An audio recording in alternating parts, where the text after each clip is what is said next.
So here it is. This is the X3 NFC from Poco. I was sent this out from them to review in the channel here. And this is an in-depth review. So not just an unboxing, but I will go into a lot of detail. We'll look at the build quality, the screen, gaming performance, thermals, charge times, battery life. It's all going to be covered. You name it, including those cameras that it has on here.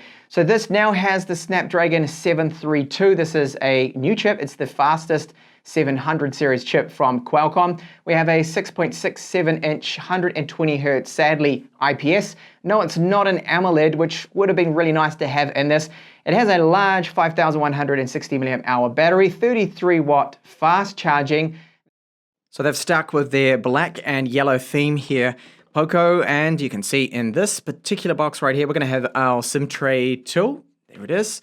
And a TPU case. I'll show you the phone, what it looks like with this case on it. And there's a bit of paperwork right here. So we've got a user manual, warranty card. So under here, we have our charger. So this charger will fully charge the phone in just over 1 hour. I'll give you the exact time in this particular in-depth detailed review. And our Type-C to USB cable. So the case here does cover everything. It's a perfect fit from the manufacturer, of course, and it's a little tight, and in fact hard to get off to as well, which is a good thing. And here we have a raised lip for the camera glass, so this glass is not going to touch the table or anything, which is good that the manufacturers are thinking of that. It raises up a little bit around where the screen is as well to offer additional protection, and all the cutouts there are perfect. We've got a gap there for our side fingerprint reader / power button, and there are the volume up and down buttons within the case there. So overall, very good for an included case. So the back of this one here, if you press in really hard, it does actually feel like it could be glass, but it's not. According to Xiaomi, this is in fact a polycarbonate that they're using, so it's a form of plastic here. Now the frame around the outside on this phone has a nice curvature to it, a very good build quality. This is typical Xiaomi, and Xiaomi did say and does state in its specs that this is an aluminum, so aluminum frame around the outside, and there are no antenna lines, and that is probably because of the plastic back. They'll have the antennas there instead. So nice curved edges on this one. This is the shadow gray color. So there's a little tiny gap up here. That's a port for the output to have some of that secondary loudspeaker come through. So yes, there's a secondary loudspeaker. We have a cutout for a microphone, and there is even an IR transmitter with this phone too, which is great. Down the bottom, we have a loudspeaker microphone Type-C port. This is only USB 2 data. It does not support video out. A 3.5mm headphone jack. So yay, Poco did not remove this. On the upper left-hand side, you'll find the SIM tray. So this takes 2 nano SIMs. If you give up on one of the nano SIMs, you can also use micro SD card. So yes, expandable storage. So that's another box to tick.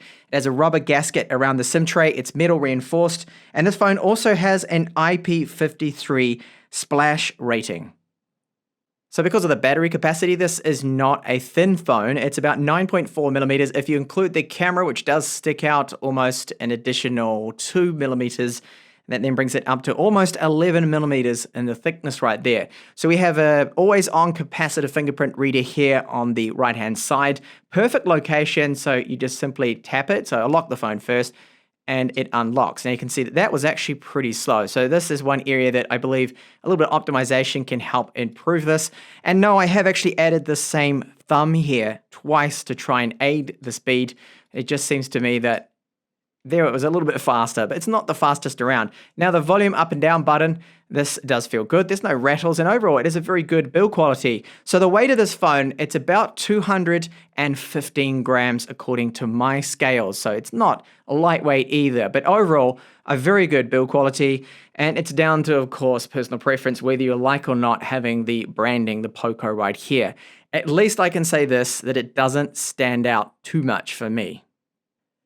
So looking at the bezels here, that they're not the thinnest top left and right, and we do have a little bit of a chin here. Now this is the K30 Ultra. I've also got a review of this one in the channel, and this is a Chinese only Redmi phone from Xiaomi, and the bezels you can see are noticeably slimmer, but this one is a more expensive, slightly more premium phone from them. So we have a cutout here in the top. That's where the 20 megapixel front facing camera is. And as mentioned, this earpiece in here acts as a secondary loudspeaker with the port at the top. So when you do charge the phone and with notifications as well, you'll see this status LED, which is rather handy and good to have. So many brands are just dropping the status LED here. So it's white only. The handy thing is that when you're charging this phone, that it will go out to let you know the phone is fully charged, and it's used for other various notifications. Looking now at our cameras, so they eventually ended up with this design. Right here we have the K30. We've got the Poco F2 Pro as well, which has a similar kind of design, but they decided it wouldn't be round this time, and they made it look like it's got 5 cameras, but that is right here a dual tone LED flash. So the middle camera here, this is our ultra wide. So it's got a 119 degree field of view, 13 megapixels, f2.2.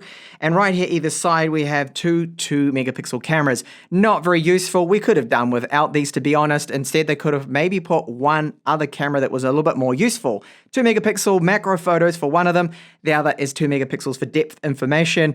And both of them do have an aperture of f2.4. So our main camera right here, this is the Sony IMX682. So not the 686, but the 682. And this one has an aperture of 1.89. Now, looking a little at this display, so I know a lot of people went, oh no, IPS again. Yes, I personally too would have loved to have seen an AMOLED panel in here. So the main feature of this one is it's Full HD+, but it has 120 Hz. The touch sampling rate is 240 Hz as well, so it's very quick to respond to touch, and you do actually notice this. Now, in terms of color performance, we'll take a little bit of a look at this because being an IPS panel, we do get a little bit of dimmer pixels near the edges. So you'll probably notice that right here, if I hold it up, you're going to see this. This should be all perfectly white, uniformed white, and that isn't going to happen with this kind of panel here, being an IPS. If it was an AMOLED, we wouldn't have a problem here. Now, taking a look at our blacks here, they're not actually too bad. For an IPS panel, you can see the blacks are quite deep. So right here is the bezel, the chin at the bottom, that's the deep black, and then it's not actually too bad from just along there. So I wanted to show you the whites right here now because this is where you can point out and see again some of the imperfections here with the screen, especially around, I noticed the cutout here for the camera, you're going to see a little bit of that shadow, the dimming pixels just around where they've cut that out, a little bit around the edges, and it's just the way it is. All IPS panels, especially with the cutouts, exhibit this. So still on the topic of the display, but not for long here, there are a few things I wanted to point out. So touch response, as mentioned, very good. Loading times that came up. Something easy like settings is going to be almost instantaneous. And under display here, we have our color scheme options, which is typical. So I prefer to have it on standard. Now triggering these full screen gestures, not a problem. It is very good being a flat display. I don't have any problems with it. And just triggering recents and going back to home, also working very well, very fluid, very fast here. Haptic feedback is also very good on the keyboard when using that. So dark mode, of course, is there. We have our blue light filter. Reading mode is also there. Ambient light sensor. Maximum brightness. Now, this one here tops out to almost 450 nits. For an IPS panel, that is pretty standard. It's not bad. But they do have this sunlight mode, okay? So that really does, when it detects a very bright light there, from the ambient light sensor, it helps boost the color, adjusts the contrast as well, and it does actually help. So you can make it out in direct sunlight, which is great. So the last couple of things just to point out that you've got, of course, your scalability, your text size, font, you can adjust all of that. And it's a decent panel here. So taking a look a little now at the UI, so it is MIUI 10. And I'll go back into those settings here. I'm on the latest firmware at the time of this video, but this is probably the absolute first stable version ever released from Xiaomi, being a review unit that was sent out to me free of charge for the video I'm showing you here. So we've got a security patch level of also the 1st of August. On first boot, you're going to have approximately about 49 gigabytes of storage free, or just over 50. But of course, we do have micro SD card support with this to expand on that storage. So performance in general, it is very, very good here. I have the apps drawer enabled. Scrolling here is great. Occasionally, yes, I do hate to say this. I know I'm a broken record, but until Xiaomi really gets this down, you occasionally see that the animations could be a little smoother. And that's because they're using a type of variable frame rate within the UI to save on battery, really. It's all battery saving is why this is happening. So unfortunately with Xiaomi, we still have applications with adverts in them, system apps I'm talking about, and this is straight out of the box without tweaking or disabling any settings. So what you'll see is when you go to install something, for example, I installed Mi Mover here, an advert was there, and I went and ran the Cleaner system app, and it came up with more advertising as well. Another one popped up when I installed Antutu. I believe you might be able to disable that, but still, it's not good to see. So GPS on this one works great. Now, Qualcomm has a limit of 3 meters across all the Qualcomms I have tested in the channel, and the hardware compass works great. It does fine to find satellites. Now, the MediaTeks, this is the K30 Ultra right here, and this guy can get 1 meter of accuracy, and it sees a lot more satellites, but because it does actually support the dual carrier frequency. This is just a single carrier frequency, but overall it does actually work okay. So Widevine level 1 cert, so you've got your Amazon Prime Video, Netflix in full HD over standard definition. And yes, Google does have Google Camera Port, okay? Camera 2 API level 3 support. I've even installed one right here, and just to let you know that it's actually working, Gcam, just to briefly mention it, but I won't show any samples in this video because I'm reviewing this phone 100% stock. And here we do have our wireless. So wireless speeds are very decent, connected up to my 5G network here in the typical spot that I test. It managed to get a very good low speed of nearing 250 megabits per second. So if you have a wireless router on the other side of your house, you should still get decent speeds. And they're in fact better than the Xiaomi Mi 10 flagship that I found.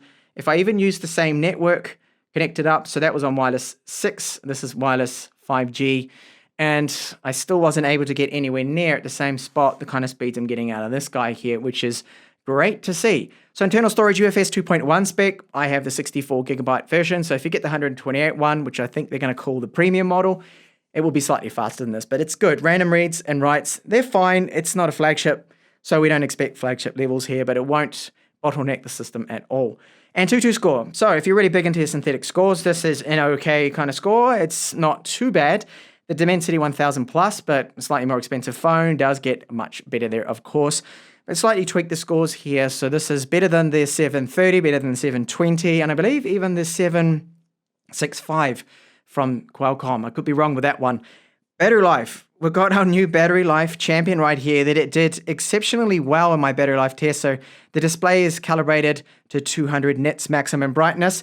And out of all the phones I have been testing with the 120 hertz, it's the new champ. So here are some others here. So again, the K30 Ultra, this is the Mi 10 Ultra. And at 120 hertz, those ones do not do as well.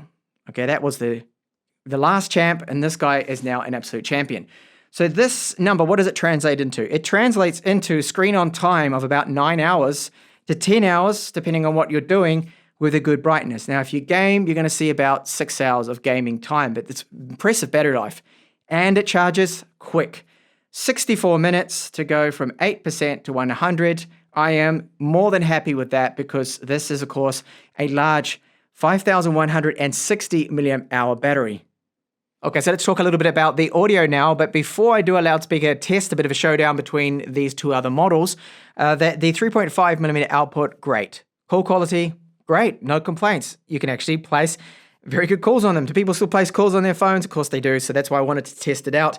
So I'm going to set all of these now, volumes at 100%, and we'll see which one actually sounds the best here. But for a relatively budget device here, the X3 with its dual loudspeakers, the one at the top is 4cc in size, 1cc. It actually does sound pretty good, but here is now that speaker test.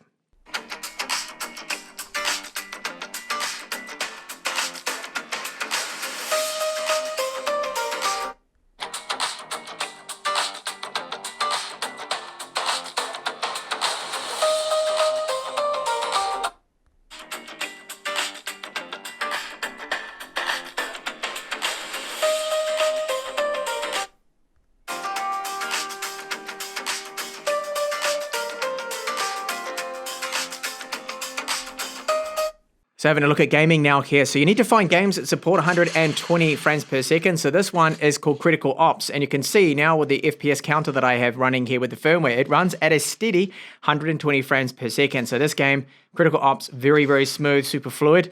I have a quick walk around to see if it does actually dip a little bit, this frame rate, but it shouldn't because it's quite a light engine title. It doesn't seem to have any issues here running at this speed. Now, I'm going to be playing some games for a while to monitor the temperatures, and I will report back shortly after checking out a few. See if I can get a kill. Okay, at least one kill here. Sucrum Velo, this is another title here that does run at that 120 frames per second. You can see it's actually running about 90 frames per second here, 100. So the GPU at times with a lot of enemies and lots going on the screen is struggling a tiny little bit here. But I mean, this is still very good for the type of chip it is, the Snapdragon 732. It just seemed to really dip down when there was a lot on the screen. So right now it's at 100 frames per second. So very, very smooth, as you can imagine. So taking a look now at a more demanding game, this one's Shadowgun Legends. It's a good time to actually demonstrate to you that adaptive screen refresh rate. You can see it's actually reporting now that it's 60 Hz and 60 frames per second. So what's actually happening here? Well, that is the power saving. That's what it's doing, because it has detected the phone that I'm not actually touching it. As soon as I touch the screen, you watch what happens. Now we're gone to 120 frames per second, and this game is able to push about 70 frames per second. So even though it's set to 60, it does seem that Shadowgun Legends is uncapped. Now, depending on the settings you use, you're going to get anywhere from about 40 frames per second up to, on the lowest I've seen, around 80. There you go, about 80 right now. So it's just depending on what type of gameplay you want. You either want to push the visuals, you want to push the frames per second up higher with demanding ones like this. Let's take a look at a little bit of gameplay here. You see at 90 now. It's even getting up to 100 because there's nothing to render. That's normal for this kind of GPU. So once these doors open, it's all on here. And you can see then a big frame dip down to 30 frames per second now with all this action going on. And very immersive, these speakers, they do sound very, very good. I've actually got them turned down a little bit. But yeah, there are a few stutters with this particular GPU on these really demanding games. Lastly, I'll have a look at Call of Duty. So Call of Duty on the high setting with the max frame rate, we're getting on average 50 frames per second, I would say. This is just a guess. You can see right now it's about 50, it's up to 60. 60 is the cap, by the way. So this game, of course, doesn't support 120 frames per second, at least not yet. I hope that in the future the developers will at least unlock that. So this is playable, it's good, and actually much better than I thought. Remember, this is on the high setting, so if you want to have a more steady frame rate, so it doesn't go down to 38 or 39, then of course use a lower setting. And I'm getting shot at already by someone. It must be a bot. Oh. All right, got him. Okay, so looking at the thermals now, this is worst case scenario because I've set these settings to ultra performance here just to get it really, really hot. 1 hour full on gaming. And I also ran the brightness at 100% just to get it really nice and warm. So you can see the temperatures, it gets up to 46, almost 47 degrees on the front. Flipping it over back, I can feel it's quite hot around here. It feels warm to the touch. Not like burning hot, but just warm, above warm. There we go. So that's about 48 degrees almost right there. And where the battery is about 42. So yes, if you intend to game a lot on this, and especially if you're going to use a case, it is going to get hot. So this is our front-facing camera. We don't have any electronic image stabilization at all. So that means the footage is going to shake around a bit. And the audio bitrate here, like on the Xiaomi's that I've been previously reviewing up until lately, has the 96 kilobit per second audio bitrate. So the audio to me sounds a little bit scratchy at times. And I hope with the firmware update that Xiaomi or the Poco team can improve this bitrate to, of course, improve that audio quality. Overall, for 1080p video, it does look very good, but you are really going to need a gimbal with this to get the best absolute possible vlog quality. So this is a sample of 4K 30 frames per second. So I have noticed that often it does have quite a lot actually of stutter. Judder, even I'm stuttering myself, coming through when you pan around with the 4K video due to the electronic image stabilization. So yes, it does have a bit of a crop on the sensor because of the electronic image stabilization. And pointing straight at the castle, walking at a brisk pace right now, you can see that the electronic image stabilization is doing an excellent job here. I will start jogging. You can see now it does shake around a little bit, but overall this image stabilization is good. 4K video quality looks reasonably sharp. It's just the judder that sometimes comes through, and you can use a little bit of digital zoom. But have a look at the lights right now. Something funny happens with the frequency of the lights, causing flicker to come through on our video quality. And pull that back now, the zoom. Ultra wide sample, so this is 4K 30 frames per second as well. The maximum frame rate we can get out of this one and resolution. So very good electronic image stabilization yet again here with the ultra wide cameras. Pretty much like all the Xiaomi phones I'm reviewing currently in the channel, it is very good. And overall, no real complaints with this quality. It is not as sharp as the main sensor, of course, because of the limitations with the lens and the smaller sensor size. It's just 13 megapixels as well. So here we have 4K low light, and yeah, it doesn't look as good, but it's not too bad with these kind of conditions. But when you do start to pixel peep, you crop in 200%, you notice a lot of noise, and the electronic image stabilization, of course, with these kind of conditions is not as good. You do see a bit of jarring come through. And if you did want to shoot some vlogs with the front-facing camera 1080p, you can see the quality now not so great here in these difficult conditions, of course. Lots of grain, lots of blur, lots of noise. That's to be expected.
So what did you think of those photo samples? Now, if you want to see more photo samples from the X3 NFC, then do check out my separate camera review and also take a look at the camera comparison that I've posted online with the Poco F2 Pro, the X3 NFC, and the Redmi K30 Ultra. Overall, I think they are great cameras they have on this. Takes an excellent photo all round, good selfies, good portraits, video quality is sharp, but audio quality bitrate, it's a little low. Xiaomi, you need to fix that finally. Don't make it 96, but make it a lot higher, 192, 256 or 320, like your competition, would give us greatly improved audio quality. And please, if they're watching this video, add electronic image stabilization to the front-facing video quality. That would be perfect then. We get some steady footage and not having it shake all over the place. So we have fantastic battery life on this one, and I mean amazing. For a 120 Hz screen, it is very, very good. It really did surprise me, so much so that I repeated the test and I got a very, very similar result. So I went, okay, that is actually what it is for the PC Mark fixed test there that I do at 200 nits of brightness. But why is it so good? That's because Xiaomi is doing a bit of trickery here. They have a variable refresh rate going on. I was looking at the UI performance, the frames per second it's pumping out. In certain areas like the settings, and when you start to scroll in the UI in the App Store with the Poco launcher, it will push close to 120 frames per second, which is great. However, when you stop using it, it chops it down to 60 Hertz. It then cuts it back down the frame rate, of course, to match that. So there's like a V-Sync going on there as well. And that's when we do get those, yes, I'm going to say it, animation lags that come through now and then. So go into run the gesture, bring it up, and you'll notice that it just chugs along. It wasn't smooth because it was about 10 frames per second, and then it suddenly goes from the 10 to bump it up to 60. And you do see that. People like myself, I test a lot of phones and I notice these things. The competition doesn't seem to really have this problem. So that's one area of optimization on the firmware that Xiaomi does really need with this particular unit here. So apart from that, gaming performance as well is very good. You saw some of those titles there, that Call of Duty getting an excellent frame rate. However, if you're one of those guys out there that games a lot, and I mean you're a couple of hours straight playing Call of Duty, PUBG, whatever, then it's going to get warm, okay? But it's warm because it's normal, okay? They've got the copper thermal transfer pipe pulling the heat away, a bit of graphite in there. So we'll reach 46. This is about 3 to 4, depends, more than I'm actually seeing on some other phones after an hour of gameplay. Is it an issue? Probably not. It actually means that it's pulling the heat away. Now, I forgot to mention with that clip, I'm not actually seeing any noticeable huge throttling. I didn't see the frame rate suddenly dip down or anything, so you have to admit there that it looks like the cooling's actually doing its job. But if you're using a case and you're gaming a lot, and especially if you are case plus charging at the same time and gaming, it's going to get warm, so be prepared for that. But overall, fantastic value for money here from Poco with the X3. I know there's going to be some people out there saying this is not a huge step up from the X2. It isn't, but it is an improvement. The charging rate, the battery life, overall, it is a step up, and that's really what we want. So check out that camera comparison that's up here. My full in-depth complete review, of course, is this video, but do check out the camera review, which is also right up here if you want to see a little bit more on those cameras. Thank you so much for watching, and I'll see you in the next one.